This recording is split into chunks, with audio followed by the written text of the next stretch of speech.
যেটা প্রথম কোশ্চেন আছে ম্যাথামেটিক্সের, বলা আছে Manoj can type 100 pages of A report in 10 hours. মানে মনোজ একটা 100 পেজের রিপোর্ট তৈরি করতে পারে 10 ঘন্টায়। 10 ঘন্টায় 100 পেজের রিপোর্ট, এটুকু ঠিক আছে। এবার Bobby can do the same in 15 hours, মানে ববি 15 ঘন্টায় এই 100 পেজের রিপোর্ট তৈরি করতে পারে। তো প্রথম কন্ডিশনটা কি বলছে, they work together for 5 hours, তারা 5 ঘন্টা একসাথে কাজ করলো। তা সেক্ষেত্রে মনোজ যদি 5 ঘন্টা কাজ করে, ও 10 ঘন্টায় করছে 100 পেজ, 5 ঘন্টায় নিশ্চয়ই 50 পেজেস রেকর্ড করে ফেলতে পারবে।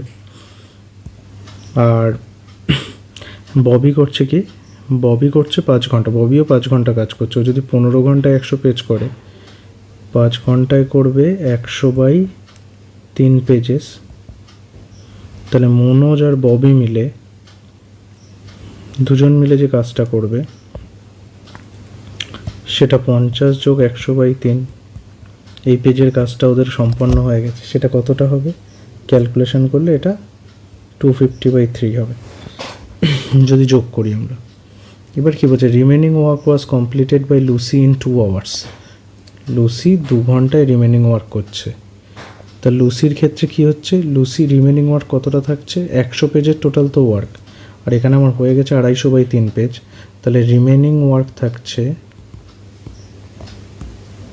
100 মাইনাস 250/3, মানে 50/3। এইটা লুসি করছে। এবার আমাকে চেয়েছে যদি টোটাল 2400 টাকা পেমেন্ট করা হয় ফর হোল ওয়ার্ক, তাহলে লুসি কত টাকা পেয়েছে। তা লুসি যেরকম কাজ করবে সেই হিসেবে তো পেমেন্টটা। তা লুসি কাজ করেছে 50/3, ওরা কাজ করেছে 250/3। তাহলে আমি যদি রেশিও বের করি 250/3 প্রথমটা হচ্ছে Manoj plus Bobby is to Lucy, এদের কাজের অনুপাতটা 3 কেটে যাবে, মানে 5:1। তা এই অনুপাতেই তো টাকাটা পাওয়ার কথা। তো যদি 2400 টাকা পায়, তাহলে 5 আর 1 মানে 6 অংশ, টোটাল 2400, মানে 6 ইকুইভ্যালেন্স টু 2400।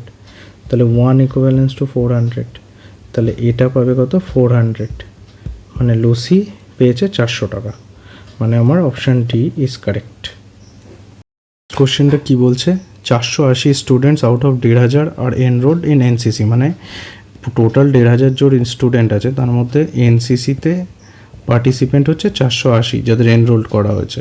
তাহলে বাকিরা নন এনসিসি আমি লিখতে পারি। What percentage of students are not there in NCC, মানে যারা এনসিসিতে নেই, মানে এইটা। তো এটা কত হবে, 1500 মাইনাস 480। তো 1500 থেকে 480 বিয়োগ করলে, 1500 থেকে 400 বিয়োগ করলে 1100, 1100 থেকে 80 বিয়োগ করলে 1020। তার মানে 1020 জন এনরোল্ড হয়নি। তা এটা কত পার্সেন্ট 1500 জনের, সেইটুকু বের করলেই আমার হয়ে যাবে। তা সেটা কীভাবে বের করবো, 1020/1500 ইন্টু 100, এটা করলেই বেরিয়ে যাবে। 2 শূন্য কেটে যাবে। 15 দিয়ে যদি 5 দিয়ে কাটি 3, 5 দুগুণ 10, 204, 3 দিয়ে কাটলে 3 6 18, 2 68, মানে 68%, 68%। এইটা বি অপশানটা হচ্ছে অ্যান্সার। নেক্সট কোশ্চেনটা ত্রিকোণমিতির একটুখানি কনসেপ্ট কাজে লাগবে।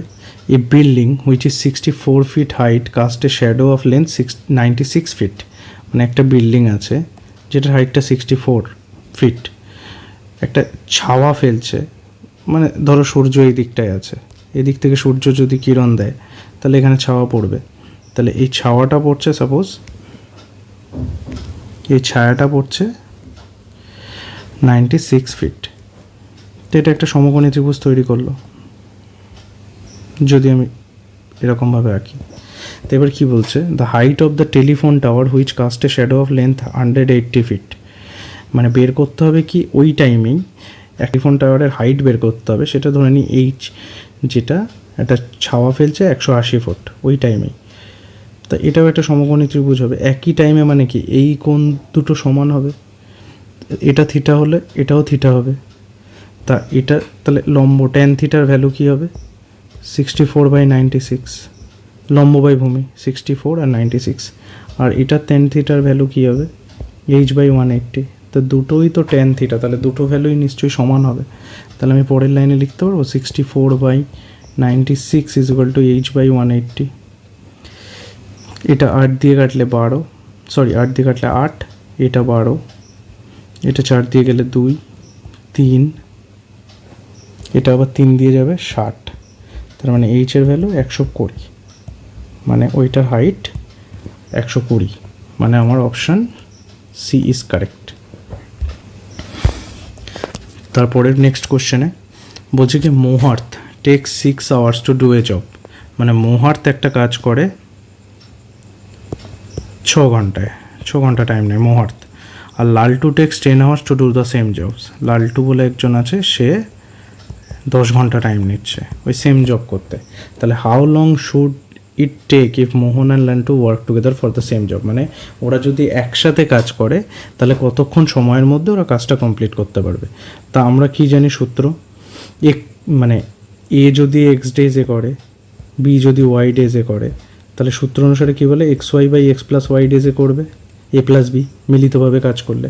তাহলে এখানে জাস্ট মান পুট করে দেবো 6 × 10 বাই 6 10 10 মানে 16, 6 + 10 16, তা এটা 2 দিয়ে কাটলে 8, 5, 2 দিয়ে আবার কাটি 4, 3, মানে 15/4, 15/4 মানেই আমরা জানি 3 × 3/4, মানে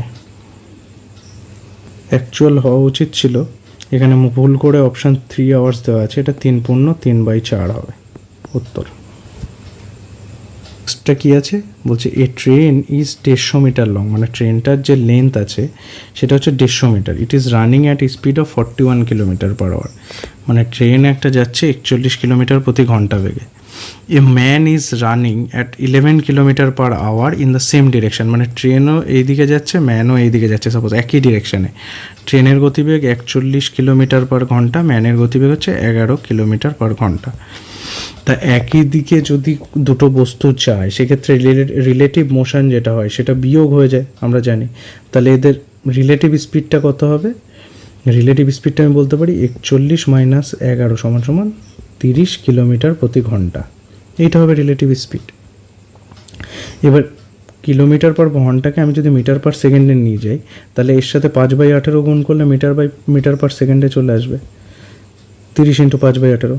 এবার 6 দিয়ে কাটলে এটা 3, এখানে থাকছে 5, মানে একবারে লেখা যায় 25/3 মিটার/সেকেন্ড, তো হলো এটা এর গতিবেগ।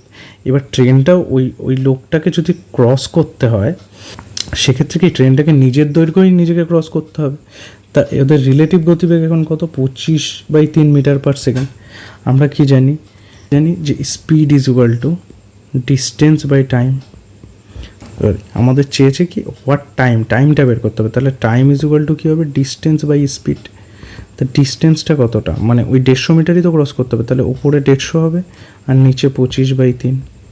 এবার 25 দিয়ে 150কে কাটলে 6, এই 3টা এর সাথে গুণ হয়ে যাবে, তাহলে 3 × 6 = 18, নিচ থেকে উপরে গেলে মানে 18 সেকেন্ড সময় লাগবে, মানে আমার অপশান এ ইজ কারেক্ট। আর কি বলেছে দেখো, একটা জিআই, এটা অঙ্ক বলা যায় না, এটা একটা GI. What is the missing number? 32 19 8 আছে, তোমার সিরিজটা এরকম আছে 32 19 8, তাহলে পরেরটা কী হবে? তা দেখো 32 থেকে 19-এর ডিফারেন্সটা কত যদি আমি বের করি, এখানে 13-র ডিফারেন্স, 19 থেকে 8-এর ডিফারেন্স, 11-র ডিফারেন্স, তা 13 11 এগুলো তো একদম মৌলিক সংখ্যা না, কোনো কিছু দিয়ে ডিভিজিবল হবে না। তা পরবর্তী সংখ্যাটা তাহলে কী হবে? নেক্সট সংখ্যাটা 13 11 9 কিন্তু ডিভিজিবল, যদি আমি বিজোড় ধরি তাহলে সেক্ষেত্রে কিন্তু 9 ডিভিজিবল, কিন্তু 7 যদি আমি ধরি সেক্ষেত্রে কিন্তু আর ডিভিজিবল হবে না। 7 একদম মানে কোনো কিছু দিয়ে ভাগ যায় না, 7 ও 1 ছাড়া কোনো কিছু দিয়ে ভাগ যায় না, তাহলে 7 বিয়োগ করলে এটা হবে 1, তাহলে আমার অপশান ডি ইজ কারেক্ট। আবার একটা জিআই বলছে what is the missing number? সিরিজটা আমার এরকম দেওয়া আছে 1 2 10 37 101, তারপরেরটা কত হবে? তা 1-এর সাথে যদি আমি এখানে 1³ যোগ করি, 1³ মানে 1, তাহলে 2 হয়ে যাচ্ছে। 2-এর সাথে যদি আমি আবার 2³ যোগ করি এখানে 2-এর সাথে, তাহলে 10 হয়ে যাচ্ছে। তাহলে এরকমভাবে 10-এর সাথে কত যোগ করতে হবে? 3³ 27, তাহলে 37 হচ্ছে। নেক্সট আমার কি আসবে এখানে? 4³ 64, 64 আর 37 যোগ করে দেখবে 101ই হবে। এবার 101-এর সাথে কত, তাহলে নেক্সটটা 1 2 3 4 হলো। এবার 5, 5-এর কিউব, 5-এর কিউব মানে আমরা কত জানি 125, তাহলে 125 আর এই 101 যোগ করে 226 হবে, মানে মিসিং টার্মটা আমার হচ্ছে 226, option B is correct. Question কি বলছে, ratio of 6 inch to 4 feet, মানে 6 ইঞ্চি 6 ইঞ্চ আছে, 6 ইঞ্চি ইজ টু 4 ফিট। তা আমরা রেশিও বের করতে গেলে তো সবকটা একই এককে বা একই ইউনিটে নিয়ে যেতে হবে। তা 6 ইঞ্চ আছে, আমরা কি জানি 1 ফিট সমান সমান 12 ইঞ্চ, 12 ইঞ্চ। তা এই 4 ফিট সমান তাহলে কত হবে 48 ইঞ্চ, আর 6 তো রয়েছে, তাহলে রেশিওটা হবে 1:8। ব্যাস, আমার অপশান ডি হচ্ছে জ্যামিতির অঙ্ক ত্রিভুজের সূত্র দিয়ে। Ladder is kept against a wall, মানে একটা দেওয়াল আছে, তার এগেনস্টে একটা মই রাখা আছে। ধরো এরকমভাবে আমরা মই রাখি, একটা দেওয়াল আছে, একটা মই রাখা আছে ল্যাডার। তো কী বলছে, top of the ladder touches the height of 270 centimetre from the ground, মানে এইটুকুর হাইট, এই দেওয়ালের হাইট হচ্ছে 270 সেন্টিমিটার। যদি আমি এ বি সি দিয়ে ডিনোট করি, এ বিটা হচ্ছে 270 সেন্টিমিটার।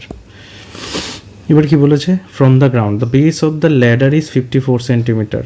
ল্যাডারের যে বেসটা, যেটা আমার ভূমি যেটাকে বলা হয়, সেটা হচ্ছে 54 centimetre away from the wall on the ground, মানে বিসি এর দৈর্ঘ্যটা হচ্ছে 54 সেন্টিমিটার, 54। তো এটা একটা সমকোণী ত্রিভুজ হবে 90 ডিগ্রি। এবার কি বলেছে, find the length of the ladder, ল্যাডারটা কোনটা এসি, তার মানে আমাকে বের করতে হবে কি এসি এর লেন্থ, এসি এর লেন্থটা কত হবে।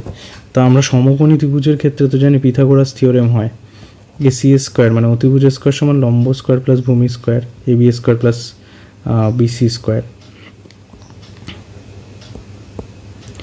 কী হবে, root over of AB square plus BC square. AB এর ভ্যালু কত আছে 270, 270-এর স্কোয়ার যোগ বিসি মানে 54-এর স্কোয়ার। তা দেখো আমার সবকটা অ্যান্সার রুটের মধ্যেই আছে, তার মানে রুট নিয়ে আমার কোনো টেনশন নেই। আমার টেনশন শুধু লাস্ট পোর্শনটা বের করতে। 0-এর স্কোয়ার করলে ইউনিট ডিজিট এখানে নিশ্চয়ই 0 আসবে, আর 4-এর স্কোয়ার করলে ইউনিট ডিজিটে 6 আসবে। তাহলে এই দুটো যোগ করে কত হবে, লাস্টের ডিজিট 6। তাহলে আমার এখানে অপশানে শুধুমাত্র লাস্ট ডিজিট 6 সি অপশানেই রয়েছে, তাহলে আমার কারেক্ট অপশানটা হবে সি। লাস্ট কোশ্চেন 2021 সালের বলেছে কি, the velocity ratio of the hour hand and minute hand of a clock is, মানে একটা ঘড়ি আছে, তার ঘন্টার কাঁটা আছে এবং মিনিটের কাঁটা আছে, তাদের ভেলোসিটি কত হবে। তো আমরা ঘন্টার কাঁটা বা আওয়ার হ্যান্ডের ক্ষেত্রে কী জানি, ঘন্টার কাঁটা কী করে, ও 12 ঘন্টায় পুরো ক্লকটাকে একবার ঘোরে। পুরো ক্লকটা যদি ঘুরতে হয় ঘন্টার কাঁটাকে, তাহলে 12 ঘন্টা সময় লাগে।